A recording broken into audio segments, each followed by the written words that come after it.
Dobrodošel v dnevnem podkastu, kjer raziskuješ najpomembnejša vprašanja življenja skozi misli in nauk starih stoikov, kot so Seneca, Epiktet in drugi. Vsak dan ti prinaša novo lekcijo o življenju, prilagojeno za človeka v modernem času. Današnja stoična misel je od Epiktet, razprave. Najprej sebi povej, kakšna oseba želiš biti, nato pa stori, kar moraš storiti. Vidimo, da je v skoraj vsakem prizadevanju tako.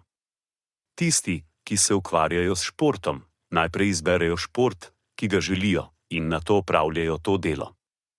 Konec citata. Sledi kratka razširitev te misli za modernega človeka. Epiktet nas s temi besedami vabi k premisleku o tem, kakšna oseba želimo biti.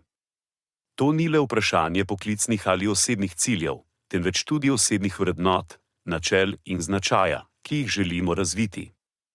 Ko se zavemo, kakšna oseba želimo biti, lahko nato izberemo dejanja, ki nas bodo pripeljala tja.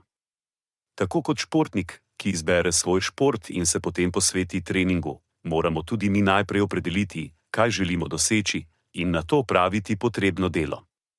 Če želimo biti bolj potrpežljivi, moramo najti načine, kako se soočiti z izzivi, ki nas bodo preizkušali in pomagali rasti. Če želimo biti bolj sočutni, moramo iskati priložnosti, da pokažemo sočutje do sebe in drugih.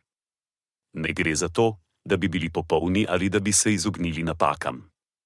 Gre za to, da se zavemo, kakšne vrednote so nam pomembne, in nato stremimo k temu, da jih v svojem življenju udejanjimo.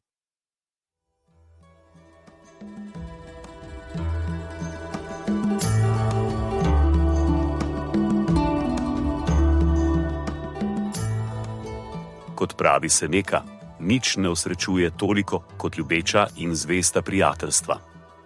Zato podeli to epizodo z nekom, ki ti je blizu, in ne pozabi slediti podkastu, da boš lahko obveščen, ko bodo objavljene nove epizode starih modrosti stoikov.